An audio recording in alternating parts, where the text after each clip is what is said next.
Even Floyd, like when you make yourself like we got issues on your anger, he's still the best fighter out there. Until somebody beat him, that's who he is. Do you think he should step back in the ring? I think he got to right now because the money gone. So the money's really gone? Yeah. That's what you think. It's fight, get the money, spend the money, fight. All that money? It took been 2 years. So is it just his overhead is so high on a day-to-day, month-to-month? Like I don't even want to talk about it. Like with the lifestyle, that money is gone, trust me. Now it's like, you call him, he'll be at your local hostel in a nightclub because you need that action right now. Wow. Are Floyd's comments potentially in breach of contract? He could blow the whole fight up and never fight and also have taken a cash advance on the fight he may not ever have. He's broke. I'm sorry. It's just the truth. Floyd is so badly hurting for money that this is the stuff he's doing. Knowingly signing contracts for a pro fight just to go and publicly undermine it while taking a cash advance. Essentially going, cool, I need that money now. Who cares about... Floyd Mayweather is reportedly under growing financial pressure, with claims that the IRS has placed a lien on some of his assets due to unpaid taxes.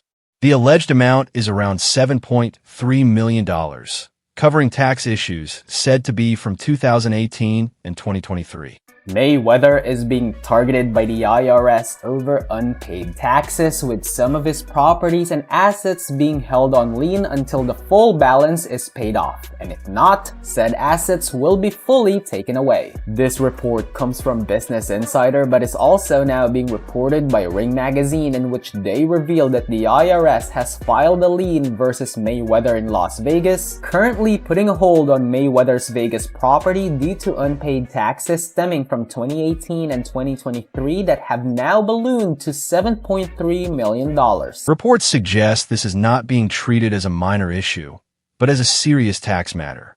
According to the claims, authorities have taken formal steps that could include restricting or freezing certain property in Las Vegas until the alleged debt is resolved. If the outstanding amount is not paid, those assets could potentially be seized as part of the enforcement process. You think he's talking this trash because he wants a rematch? You think he actually wants Absolutely. You think he wants a rematch? Look, another reason why he's crawled out of his rock, he needs money. You think he needs money? Absolutely. He's always flossy. It's absolutely, he needs money. You think he's going Once broke? again, come on. Fighters like that always go broke. He's always spending, so I guess. Absolutely. Look, he's not fighting anymore, so that big money's not coming in. Look at what happened to Mike Tyson. He made what, $500 million? Right. You think you can't spend $500 million overnight? Absolutely. Yeah. What makes the situation more concerning, according to reports, is the timing of everything. It comes at a point when Mayweather is already dealing with increased questions about his business activities and financial dealings, which have been under public scrutiny for some time. On top of that, there is also growing attention around his talks and plans for a potential upcoming fight involving Manny Pacquiao, which has kept him in the spotlight and added even more focus on his current situation overall. Like, Mayweather's broke. I said, no. He's like, no, really. Mayweather's broke. Now, I don't know if it's true. Right. This is what this guy told me. I'm like, how could he be broke? He's like, yo, he spends like crazy. Yeah. Spends like I crazy. mean, it only could go but so long. I mean, and you're not fighting. Yeah. Because I don't see Mayweather even doing any goofy like that. But you would think that your investments would continue to grow. Right. As long as you keep your spending under. While Floyd has publicly described the rematch as an exhibition, reports suggest he actually signed a contract for a professional fight, which could create legal issues if the agreed terms are not followed. At the same time, there are also claims that the same fight contract was used as collateral to secure a loan, raising further concerns about what is happening financially behind the scenes. Is that what he's feeling? But he signed a real fight. So it's for sure. Yes, the contract that we signed is a real fight. Real fight. Okay. Yeah, because I know he said I wouldn't fight an exhibition. No exhibition. It's either real fight or nothing. Yeah, it's a real fight. Yeah. Is Fear still in Las Vegas? That's the contract that he signed. I mean, Yeah. Okay, so it's still happening then. he has to remember that. But it's still on? It's still happening? Oh yeah, we did sign the contract already, so there's no reason why, Why wouldn't? why wouldn't, On top of that, reports claim that several Mayweather gyms have shut down due to issues like unpaid rent and staff wages, with some employees allegedly leaving after not receiving their payments. There are also claims that Manny Pacquiao stepped in and took over one of the locations and rebranded it. These developments have raised more questions about how the business side is being managed. With multiple groups now reportedly involved, including tax authorities, business partners, and investors, there appears to be growing pressure for answers. For someone who built his public image around wealth, control, and financial success, these reports are now creating a very different picture of his situation. Boxed everybody. I boxed everybody. And it's so crazy. Like, I had a lot of great days. I had a lot of bad days in the gym. But I tell them I never have bad paydays. Dimitri Salita told me a story that one time a big heavyweight, a known heavyweight, challenged you. You told Leonard to go get your bag and you dropped him with the body shot. In a boxing gym, it don't count. You can have good days, you can have bad days. A lot of times guys do good in the gym. They be happy. They feel like if you've done good with Floyd Mayweather in the gym, I want a world title, Well, you got to really look at this now. Slow down. You go home to an apartment. I go home to a palace. There's a difference. Now, Floyd, when you say your name, when they say these fighters' names, they say thousands and millions. When you say Money Mayweather, you say billions. The lack of response from Mayweather and his legal team is only increasing the confusion, especially since there are many different issues involved that don't appear straightforward. With so many factors still unclear, it's hard to see an easy resolution at this stage. Whether the matter is settled privately or escalates into a larger legal and financial dispute, it's clear that this could become one of the most serious challenges Mayweather has faced outside of boxing. That money to the IRS, how much does he owe? It's in the $20+ million range. It's a lot of money, man. But it's not something that he's been, it's not like deception. No. It's just neglect to it's pay. Neglect. And it's also like, I think, and there is like a truth to this. He makes so much money. There's probably a point when they're like, hey, it's time to pay your taxes. And you go like, all right, here's a check for $25 million. That's an incredible amount of money. And then they go, that's true, but you owe 50 more. And he's just like, that can't be right. I've given you $25 million. Yeah, he's bought over 100 luxury cars from the same dealer and always pays in cash. He has $15 million worth of cars. Congrats. Just when things around Floyd Mayweather started to look like a major legal and financial mess, Timothy Bradley offers a different perspective. Instead of reacting with concern, he suggests that the situation might actually be unfolding exactly the way Mayweather intended from a business standpoint. Bradley isn't blindly defending him, but he is looking at it through a fighter's and promoter's mindset, explaining that advance payments can actually work as leverage if they are structured correctly. He implies that if Mayweather secured money early and set up the deal in a strategic way, then changing the fight from a professional bout to an exhibition wouldn't necessarily be disorder. It could actually be part of a planned business approach. I don't know if Mayweather did that, but you can. You can put a non-refundable attachment on this and be like, all right, hey, I need an advancement for training. I need $3-4 million or whatever for training expenses. And if they agree to say yeah, and he put in a contract that is non-refundable, it's free money. And what really stands out is that while most people see confusion and potential trouble, Bradley is suggesting Mayweather could actually be thinking several steps ahead, managing obligations, reducing pressure, and then adjusting the situation to match where he is in life now as a 40-year-old fighter who isn't looking to take unnecessary risks unless everything makes sense. But that's also where things get complicated, because even Bradley admits that if a fighter signs a contract for a real professional bout, it has to be honored as it is, and changing those terms later can come with serious consequences. It's basically free money. So we know, Mayweather was, it's been reported, I should say, allegedly, that, he's been, a little upside down on some of his taxes and some of his properties. And he needed to come back and fight and take care of that. Well, he got some cheese from that advancement. So now there's a clear tension building where Mayweather may be acting more like a businessman, while the system around him still treats him like a traditional fighter. That difference in expectations is where things can get complicated. Bradley also suggests that Mayweather might have already dealt with some financial pressure using upfront payments, which changes the story from one of trouble to one of strategy and control. But even with that idea, outside pressure isn't disappearing. Tax authorities, contracts, and business partners are still watching closely. So the real question isn't just what Mayweather plans to do next, but whether he can actually shape everything around him to fit that plan.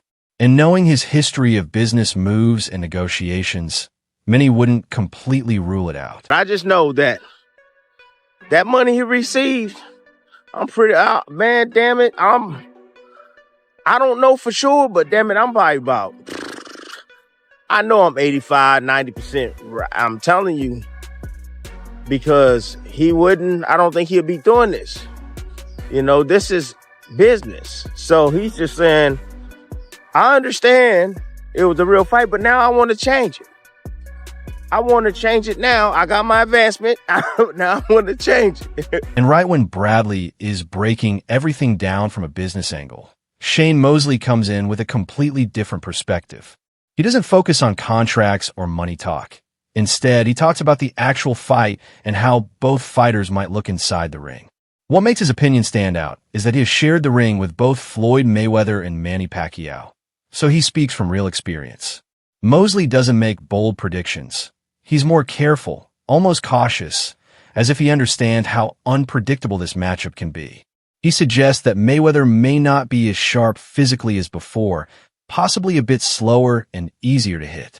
That immediately makes people think Pacquiao could have an advantage. But then he also points out that Pacquiao might have his own challenges, like training issues or other setbacks, which changes the picture again. Suddenly, it's no longer just about who is better. It becomes about who is in slightly better condition on fight night. Mosley also breaks down their styles again, reminding everyone why this matchup has always been so difficult to predict in the first place. Right now, Floyd's not the same Floyd that he was back in the day. So, you know, maybe he's a little bit older and he's not moving as much. And you know that when you get a little bit older, sometimes you don't have the same foot movements, stuff like that, and you're able to get hit with certain shots. So maybe Manny has a chance to get in there and do some stuff. But Manny also has some, seem like some complications with I don't know if he had some kind of stroke or something in the sparring, something like that. I thought I seen. So, I mean, there's stuff going on with him too as well. So, yeah, you know, we will see. Manny Pacquiao is known for his nonstop pressure, high volume of punches, and constant aggression that keeps opponents under stress.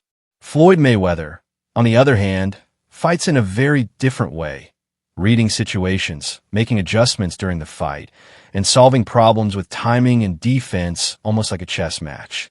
When Shane Mosley says Mayweather was the harder fighter to figure out, but Pacquiao hit harder, it sums up the matchup clearly. One breaks you down mentally and strategically, while the other overwhelms you with speed and power. Mosley also recalls a moment where he managed to hurt Mayweather, but even then he reflects that it was a missed opportunity that didn't last long, showing how quickly Floyd can recover and take control again.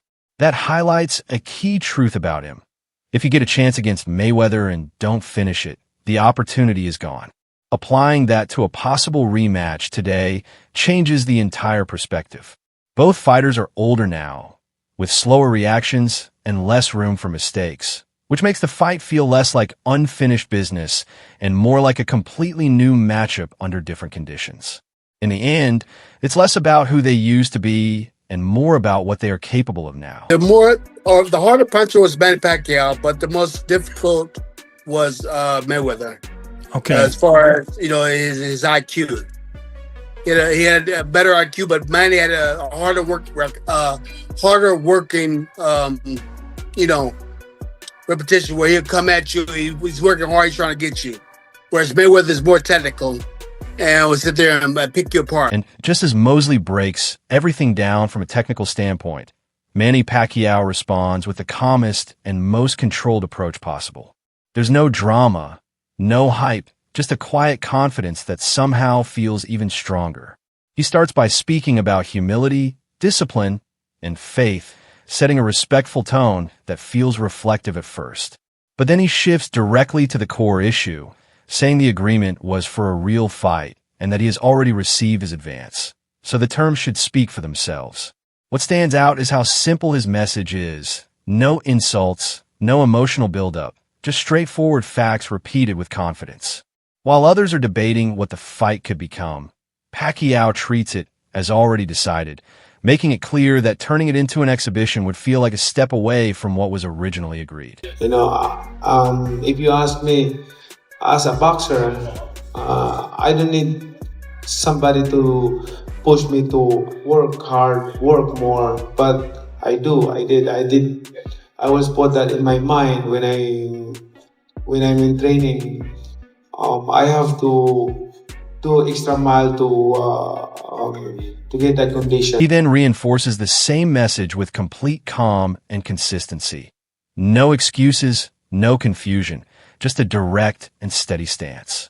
What makes it powerful is that it's hard to challenge someone who isn't emotional or reactive in the argument.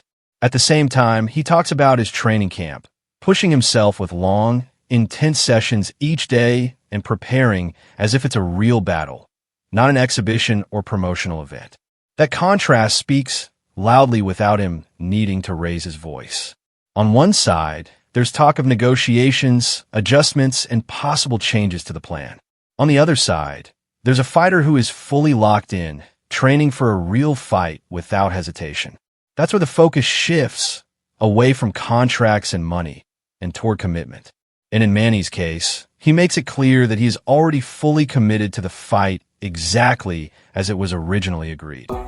Propose of exhibition that was long time ago, year after our first fight, but I didn't agree. And then I want a real fight. So he signed what I signed. He signed a real fight, and I signed a real fight, and he got his advance. So there's no reason to make excuses of that. So that's true. When you put everything together, it stops feeling like a single storyline and starts feeling like multiple layers building on top of each other.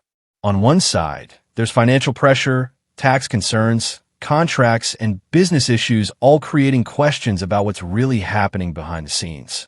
Then Bradley steps in and changes the angle, suggesting this might not be chaos at all, but strategy, like Mayweather could still be thinking several moves ahead and managing everything like a calculated business plan at a different stage of his life. But just as that idea starts to make sense, Mosley brings it back to reality by reminding everyone that no matter how smart the planning is, age and physical limits still matter.